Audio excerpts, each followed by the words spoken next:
So how are you starting your day today? So essentially, it's funny. So I'm supposed to give this one. I need to get the wheels on for this one for next door. So when you say this one, you're pointing at a car. I'm pointing at a BMW, old school one. Basically, I had to do welding underneath here. So the whole seals underneath there and on the other side were completely rotten. And the customer essentially just wanted it just restored underneath. Along with, I have to send it next door for under sealant wash and lana garden. So what happens next door? So there's another business next door. There is, so it's a pit. He normally deals with like trucks and all. And what he does, he just steam cleans underneath the cars for oil and all sorts of thing. And then he just reseals it with lana guard, so it just protects it from rust. So these two businesses, side by side, are kind of complementary. Essentially, yeah. They're not related to each other, but as neighbours, we always help each other out. Small businesses, it's something you just got to do. Well, in my book, I believe it's just something which is right to do to help out your fellow neighbour. Got to get the wheels on here. I've got a customer who's coming to pick up this Kia. Right, so you're pointing at another car which looks newer. It is much newer, 71 plate, fully electric. And essentially what was wrong with it was the rear bumper. Here was a big crack, along with under the number plate light. Got you. There's also a crack underneath there, so I just had to plastic weld it and remend it. And that's so typical for cars like supermarket car parks. Anyway, you come back to your car, someone scuffed it, someone's cracked it, someone's... Typical, absolutely typical. This happens more often than I would like it to happen. But So what you do is you restore the bodywork of cars? Essentially, yeah. So it's funny because this isn't actually my job.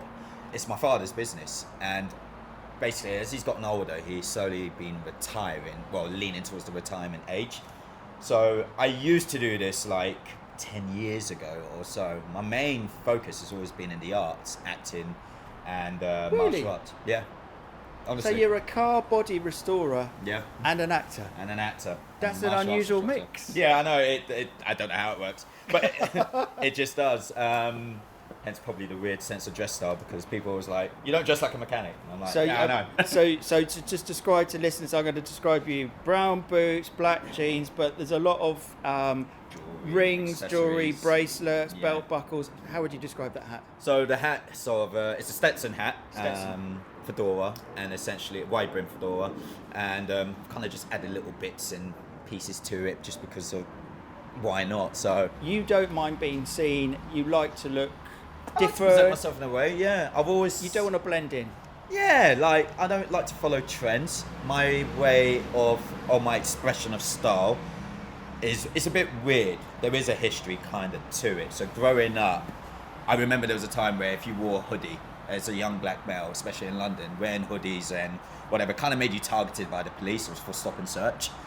And also it was kind of a target from like sort of rival well, I wasn't in a gang, but in terms of like postcode war sort of thing, I didn't want to get like sort of penalised, because there was a lot of like mistaken identity things happening and stabbings. And that was kind of like a sort of fear growing up. And this is a kid, even though born in London, I was also went to boarding school. I went to boarding school in Seaford, Sussex. So I kind of had best of both worlds. So I guess like merging that sort of world from boarding school into my sort of London life, I kind of just created this weird sort of identity where I guess I kind of consider myself as, what would I be like if I was the first black Doctor Who, even though we already have him now.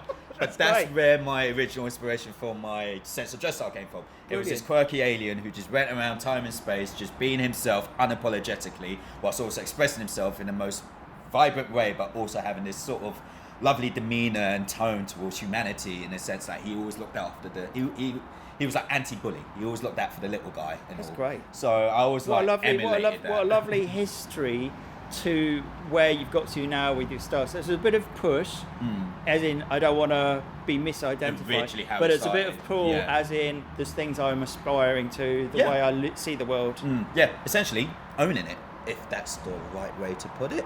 Yeah, why not? Owning the style and making it my own, and that's basically where it came from. A lot of influence from my sisters as well. She's a bit of a fashion nerd, so she... So does she sometimes give you the up and down, and she's like, absolutely. No, yeah, yes, no. Exactly, yeah. Like, she just says, go with it. In fact, sometimes I'll purposely put something to not match, and she'll be like, actually, that works. And I'm like, no, the whole point is to test you. I was like, actually, now you mention it, I trust your opinion. Yeah, no, I'm going to go with it. And yeah, that's it, really. And then once I'm here, I'm a completely different person. I'm just full-on bloke garage guy. I think it's the influence as well in the environment from. So when I came past you the other day and I said, "Can we have a chat for a podcast?" You were wearing blue overalls. I was. Yeah. You're wearing a hat on your head. Yeah. And you were polishing up the side of a car or something. Oh, was that what I was polishing? Or you were mending. You were fixing a bumper. Ah, yes. Similar to what I did with this bumper here, I was mending it. So there's this dual identity thing going on. Yeah. Which kind of fits in with the fact if you're an actor, you don't mind slipping into a different role, being a different person. I guess so, yeah. So when you're bloking it, when you're in the garage and people are here and they're bringing you cars to fix and you're going, right, I could do this, I could do that, here's the price, Does the acting come into it in any way? No, that's just like completely different world. That's completely separate, yeah. When I'm here, it's almost like a split personality. I'm just literally garage guy.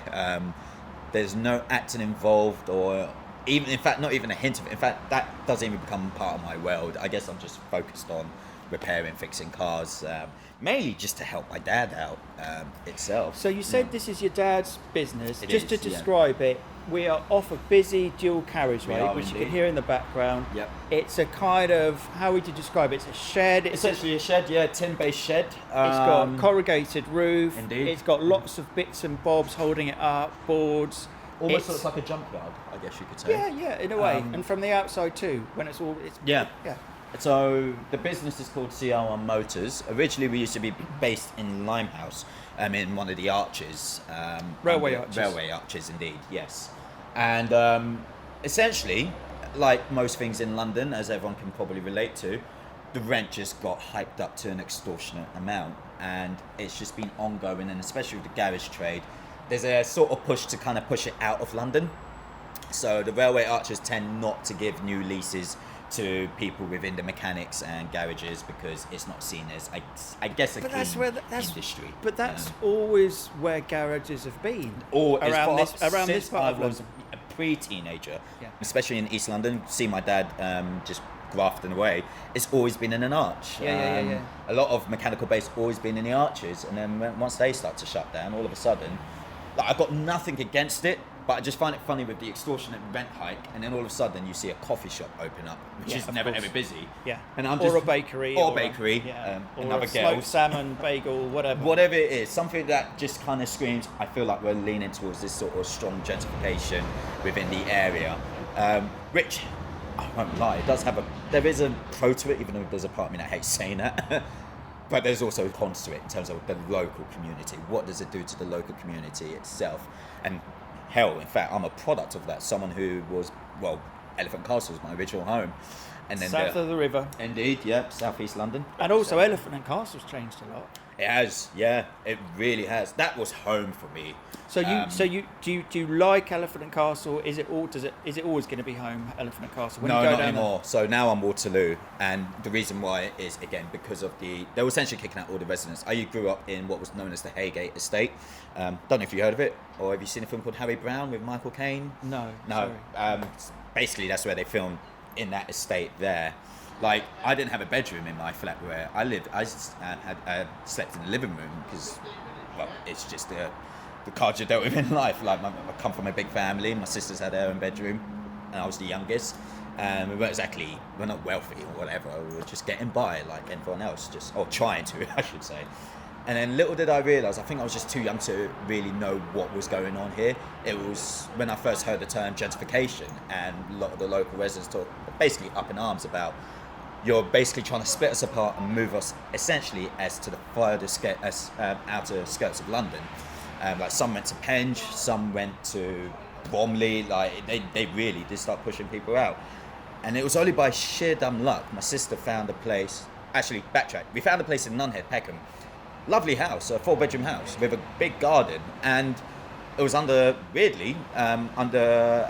council, which I'd never seen anything of that sort. My dad wanted to move in, wanted to take it. It was a no-brainer, but the reason why we didn't is because at the time, again, knife crime, and me going there just didn't seem like a safe option, specific for me. That's interesting. So your parents made the call as like, we found the perfect house, but we're worried about our son getting in trouble, so we're not going to do it. Even though that wasn't even part of my world, they didn't do it. And then probably 2-3 weeks later, my sister found another place in Waterloo, and it just ticked all the right boxes completely. I'm literally got the river a 5-minute, in fact 3-minute walk away.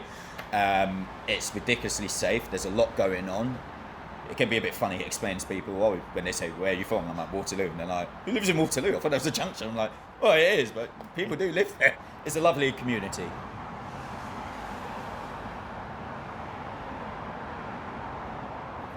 I want to ask about, you've referenced, and don't let me stop you if you need to get in your own rules and get working. That's fine. You've referenced a couple of times the fact that as a black man growing up in London, there's certain ways in which you either be misidentified or even your parents are like, I don't want to live in this area because you might get caught up in things.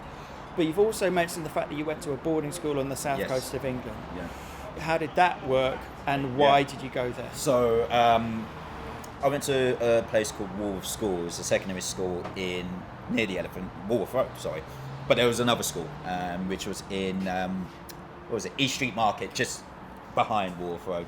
I was bullied in that school quite badly growing up. So I would have been, I think, 12 years old, year 7.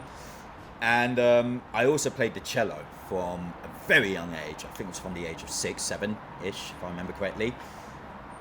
Now, I'm convinced, because I got a music scholarship, but I remember my parents to speak to the school about the troubles, and speak to my music school, the Jonas Foundation, about the struggles and the problems I was having in Walworth School with bullying and so. So they offered me a music scholarship. Now, looking back on it, I'm just trying to tell myself, I'm like, yes, I've been playing for so many years. I wasn't that good at the cello to the point to think that I got a music scholarship. Was that really because I was good at it, or was it because they saw it as an opportunity to get me out of that school and sent me to a ridiculously amazing school in Seaford called Newlands School, which unfortunately is no longer there anymore? Yeah, that's basically how it happened. I think because I was bullied in school, that they offered me this music scholarship because of the cello and sent me to boarding school from year 7 all the way up to year 10. And then I came to a different school, college, called David Game College at the time, which was based in Notting Hill Gate, where they continued funding my studies. And then, do you know what? That's that's a rich experience for a young kid to grow up in South London, then go to a seaside town with a big beach and smell the sea, and then be in Notting Hill, West London. That's kind of like, that's an interesting mixture. Yeah. And that must have all fed into your working out what life was about and how it works and who you knock around with, because you must adapt quickly. Absolutely. I always say I'm really thankful for the choices, well, not just the choices, but for the cards I guess I was dealt in life, because there was a time when looking back at it, I thought, why me? What's going on? Like, I guess I just suffered with this sort of, without really understanding at the time, a sort of depression, in a sense, especially with bullying. And looking back on it, I'm so thankful that happened, because I don't know where my life would be, or the contacts, or the people that I was put in contact with, because a lot of my peers and groups, even up to this very day and age, close peers are friends from boarding school, and I'm still in contact with them. And don't get me wrong, I've got friends all over the place itself, but that was a very special moment for me. I was introduced to a whole new curriculum of skills. Like, I never played cricket and horse riding. Like, those things were just like, huh? Like, they were just unfathomable to me. Even my family, sometimes when I was coming back on my holidays from school, they would say, you sound white. And I'm like, no, I don't. Just like, see, you said don't. You said the T at the end of the word, don't. I'm like, that's English. Oh, forget it.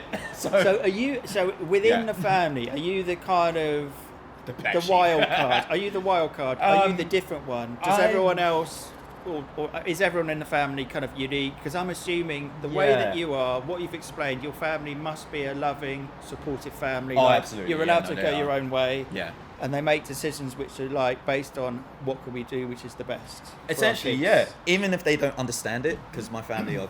Well, my siblings are way older than me. Well, I say way, almost 10 years older than me. And my parents are in their 70s.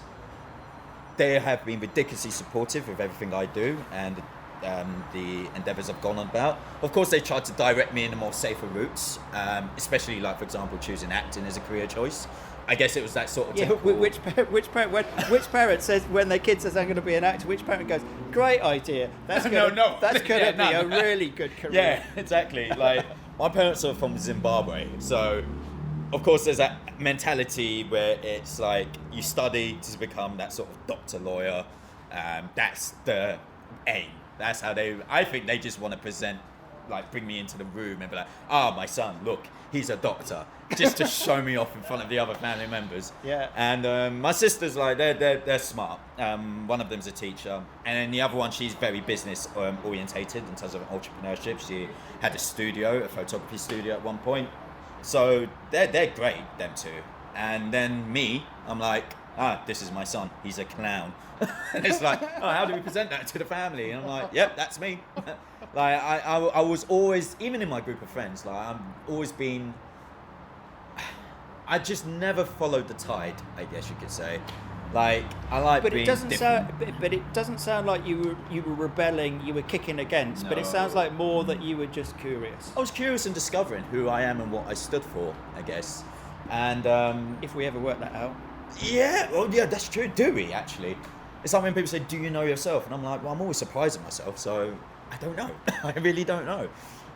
I also know what it was like to be on the receiving end of someone who was treated like a piece of...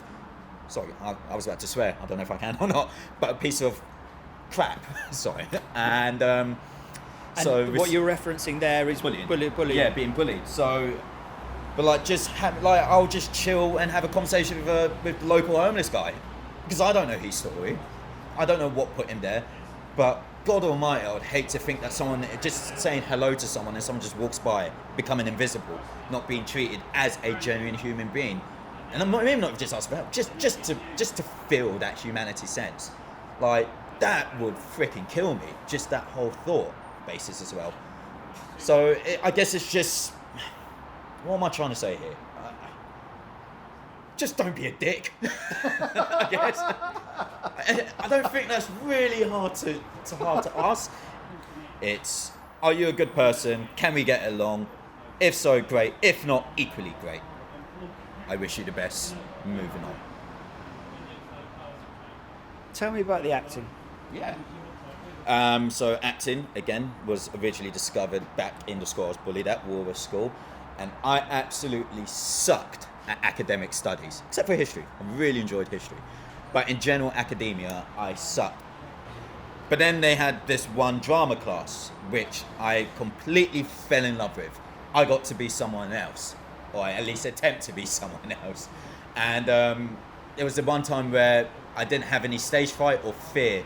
There was no right and wrong. It was just having fun and seeing what happens, exploring. And something happened in those drama classes back at Walworth, and I felt like I just completely excelled in it. So it just felt it felt naturally good to act from the off. From the off, it just felt amazing. I just became this thing. And the funny thing is, I was entertaining people. I really enjoyed it because people were laughing at my jokes, and people were entertained by the things I was doing. I was like, hold on, these are the same people who are absolutely treating me like crap. Yet I can make them laugh and I can do this and that just by putting on a character whatsoever. There's something here. Maybe this is my way to make friends. So I kind of stuck with it. And then it kind of just dissipated when I went to boarding school because I didn't want to be... It's weird because when I went to boarding school, I was no longer the kid that was bullied. I became the popular kid. And I never understood how that happened.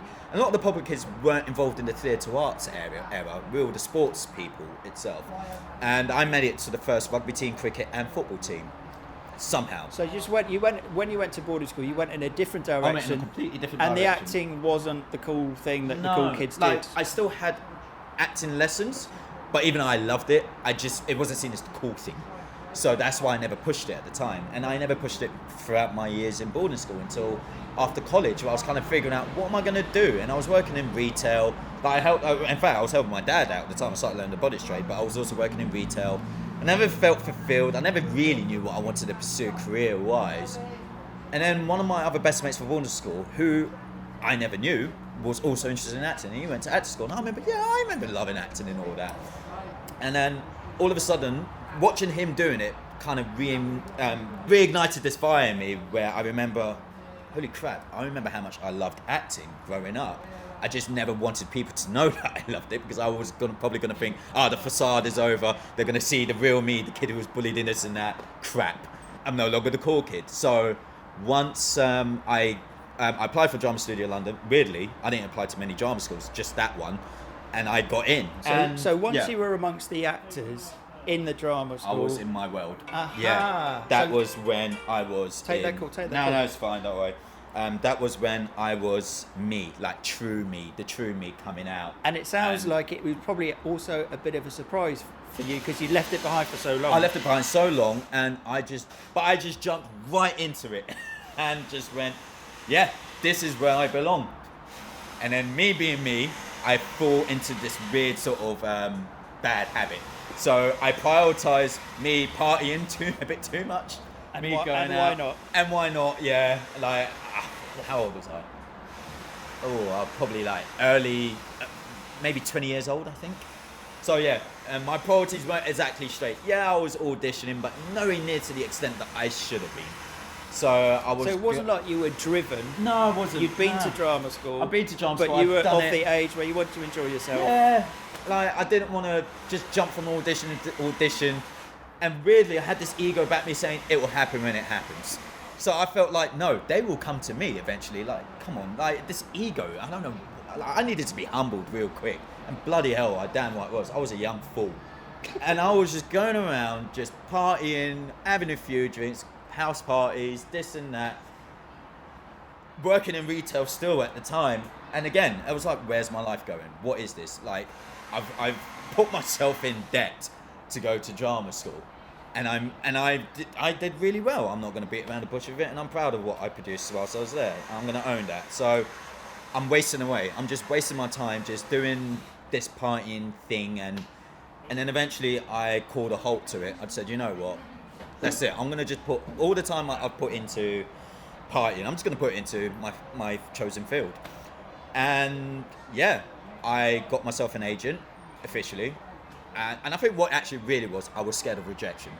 And I've got this presence whatsoever at the time, thinking that I'm the dog's bollocks. Really, I'm not. I'm just an average Joe. I'm just your typical guy thinking this, which kind of contradicts everything I said earlier on about helping to follow common man. But yeah, part of me wanted to have something for myself. There was a me quality there, which I never had. So, and the funny thing, there was one event that triggered it. And it was funny enough, a breakup itself. It was a breakup. It was that time when you're going through that breakup when you're like rediscovering yourself. You're like, who am I? What am I about? What's going on? And again, acting was one of the things that was always buzzing in my head. And all of a sudden, out of nowhere, to some people it might sound ridiculous, but to me, it was my personal truth, and it helped me. I guess just jumped straight into it, and I mean fully into it, and still even up to this very day and age. And I just went out doing workshops, just seeing as much theatre as possible, getting programs, names of the directors, researching who these people are, what they've done, reading plays almost every day now, even up to now, learning new speeches or new monologues, and just literally just put myself in the mindset of strictly the arts. Yeah, I'm doing this as well. I would this say. As in the car body work? Yeah, the car body work. Sorry, yeah. And I'm still here.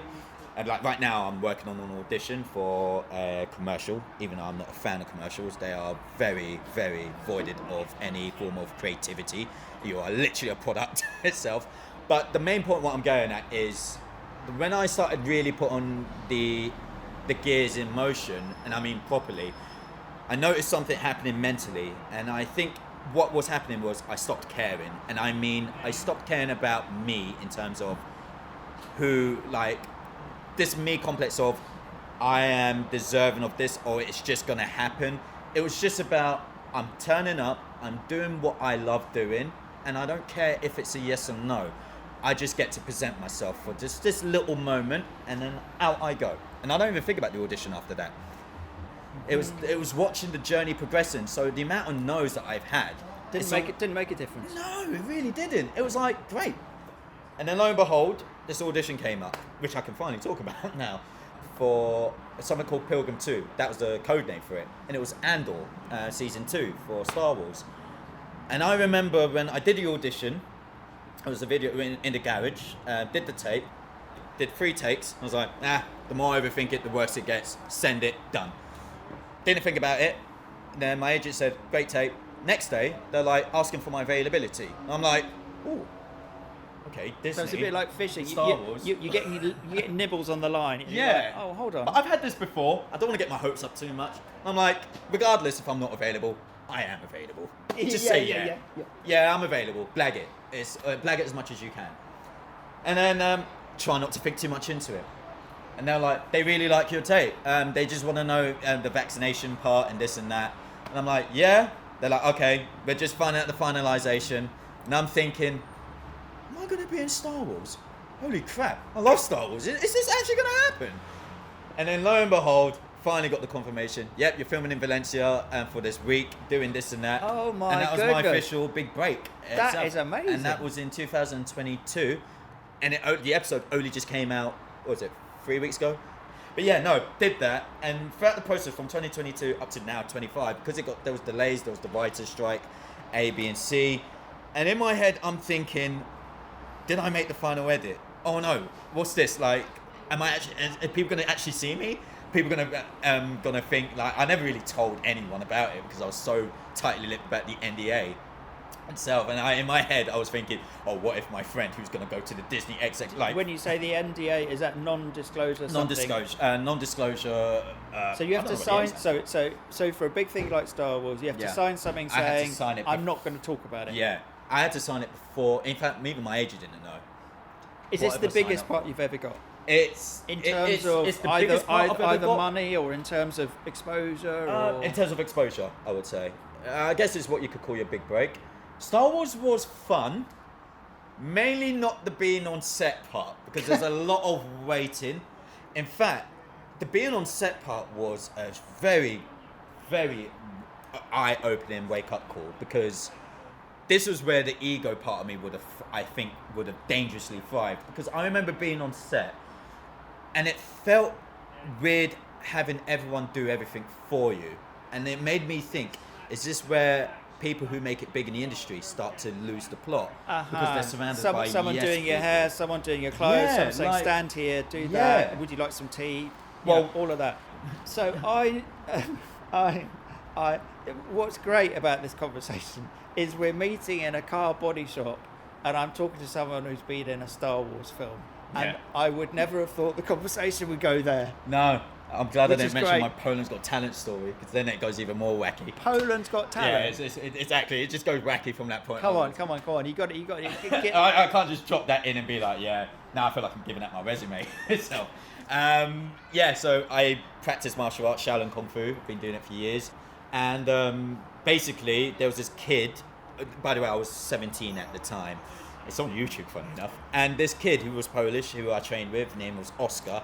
He kept bugging me for a good month, and he was persistent about, hey, Nkosi, you want to come on Poland's Got Talent? I'm like, no, why am I going to go on Poland's Got Talent? That's the most bizarre request. No, leave me alone. And then eventually, of all places, we're in the Weatherspoons after training on a Thursday, or maybe it was a Wednesday night. He basically said, I don't know if he remembers this, but he basically said, if you go on the show, I will get your drinks for the next month. And I was like, deal. It's an offer you can't refuse. I can't refuse that. So I agreed to it. We sent the videotape over. Again, it was one of those things where I was like, I'm not going Poland. I was drunk. Send it and forget it. Forget it, exactly. 2 weeks later, do you mind coming over to Poland to do the TV audition? And I'm like, wow, well, I've signed up to this and I really live up to my word. All right, let's do it. Go over to Poland. We did the TV audition, and it's like the one where they had the X's, where literally like in Britain's Got Talent. Was it all in Polish? It was all in Polish. So you're just like, tell me what to do and I'll do it. But I have no idea what's going on. No idea. So we created this martial arts routine. We did it, and then they say the word tak, which means yes. And you can see me on video, when they say tak, I'm just standing there, because I obviously don't know what it means. And the kid jumps, and I look to him, and then he's like, we made it! And I'm thinking, you have got to be kidding me. We make it all the way to the semi-finals live, and bloody Poland's Got Talent. Oh my goodness. And I'm just thinking, how the hell did I end up here?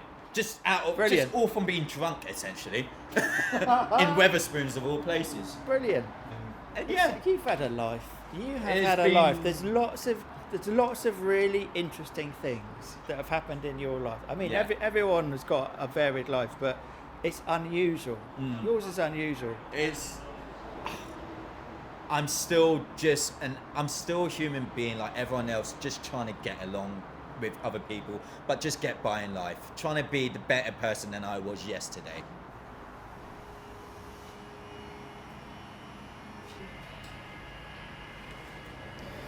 Right, you've now got changed because you're now in garage bloke gear. I am indeed. What was that thing in your hand that's about to be loud? This is a grinder for grinding metal, essentially, because I'm about to do a welding job, so I need to grind it to expose the metal, so that way the weld can take hold.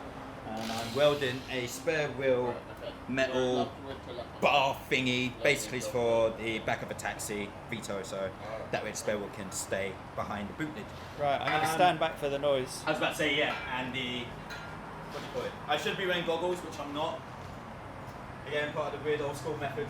Yeah.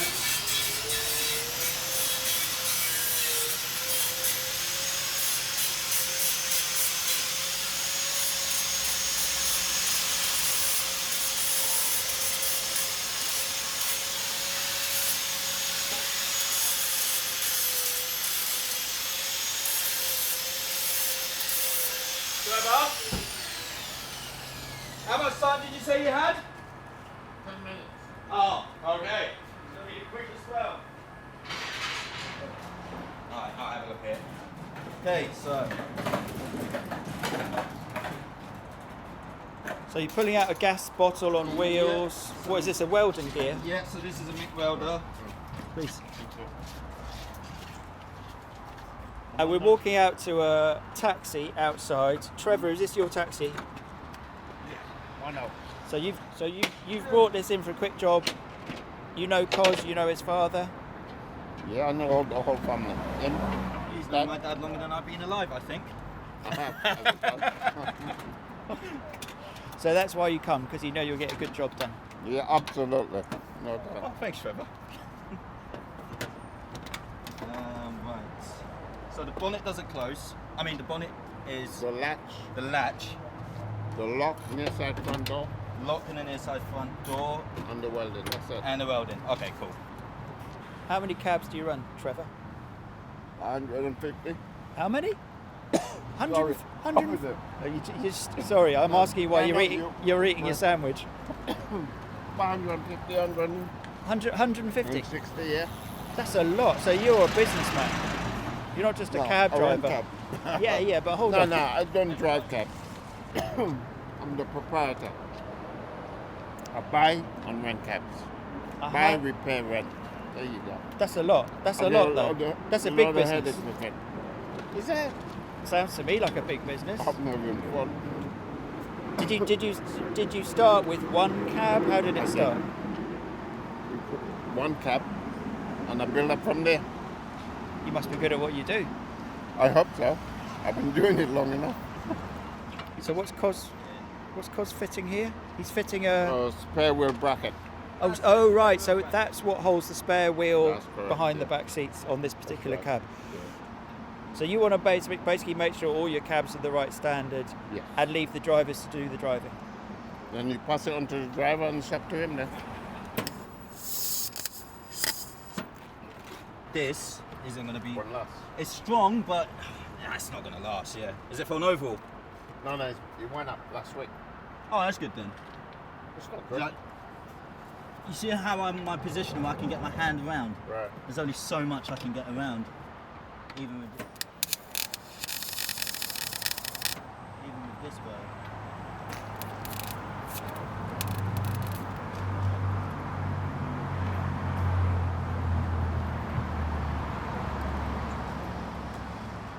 Looking to the future, you got the acting, you got the garage business, the bodywork business.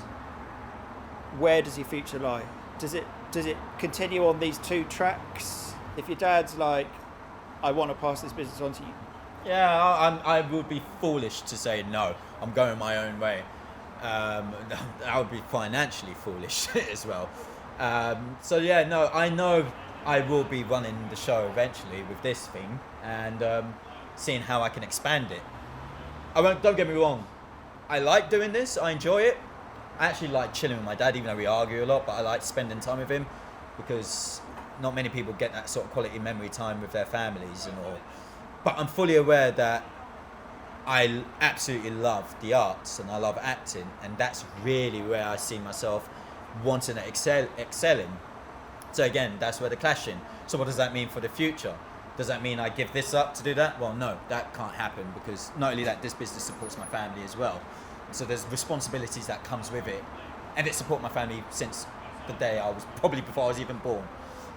So no, I can't just turn tails and be like, nah, I'm gonna go my own way.